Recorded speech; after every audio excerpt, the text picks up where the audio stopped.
श्री कृष्ण अर्जुन को कहते हैं कि यदि मनुष्य अपनी कामनाओं पर नियंत्रण करना चाहता है तो उसे अपने हर फल पर और उसके पास जो है उस पर संतोष करना होगा। श्री कृष्ण अर्जुन को बताते हैं कि मनुष्य जन्म से ही अपने साथ सत्व, रज और तम तीनों गुणों को लेकर आता है, लेकिन इन तनों में से एक गुण की ही प्रधानता होती है और उसी गुण के कारण मनुष्य का चरित्र वैसा बन जाता है। श्री कृष्ण अर्जुन को बताते हैं कि सुख और दुख किसी के जीवन में स्थायी नहीं रह सकता, सभी को सुख भी मिलता है और दुख भी मिलता है। यह काल चक्र के कारण ऐसे ही चलता रहता है। श्री कृष्ण अर्जुन को बताते हैं कि मनुष्य को यदि अपनी इंद्रियों को वश में करना है तो उसे स्थिर बुद्धि का ज्ञान देते हैं। अर्जुन श्री कृष्ण से कहता है कि यदि हम शरीर से एक इंद्री को नष्ट कर दे तो क्या हमें उससे निजात मिल जाएगा?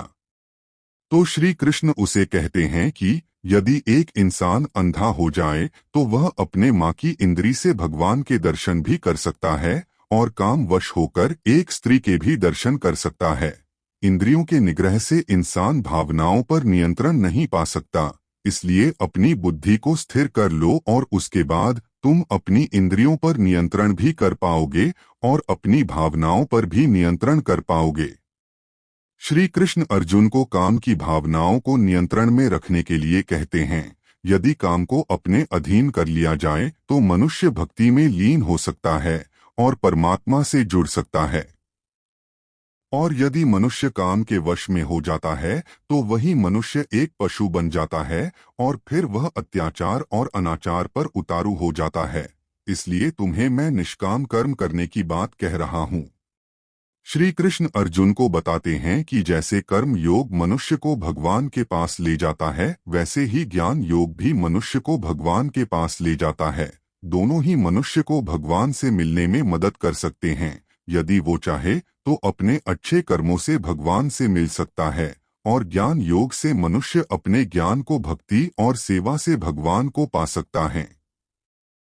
श्री कृष्ण ने अर्जुन को बताया कि मनुष्य अपने ज्ञान की मदद से कर्म करता है। जैसे एक मनुष्य यज्ञ करता है तो उसे पहले यज्ञ करने का ज्ञान होता है, तो वह उसे यज्ञ को करने का कर्म करता है। श्री कृष्ण अर्जुन को बताते हैं कि अपनी इच्छा और प्रिय वस्तु का दान करना भी एक यज्ञ है।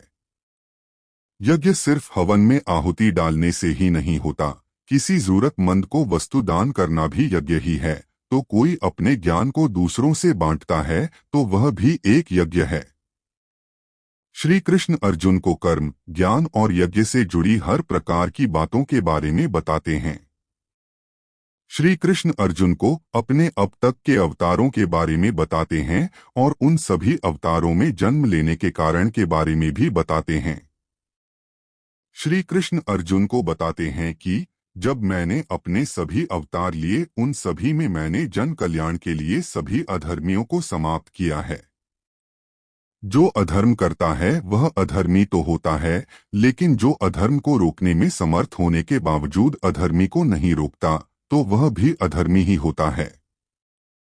जन्म भी मैं ही देता हूँ और मृत्यु भी। मृत्यु के बाद सभी मुझ में समा जाते हैं।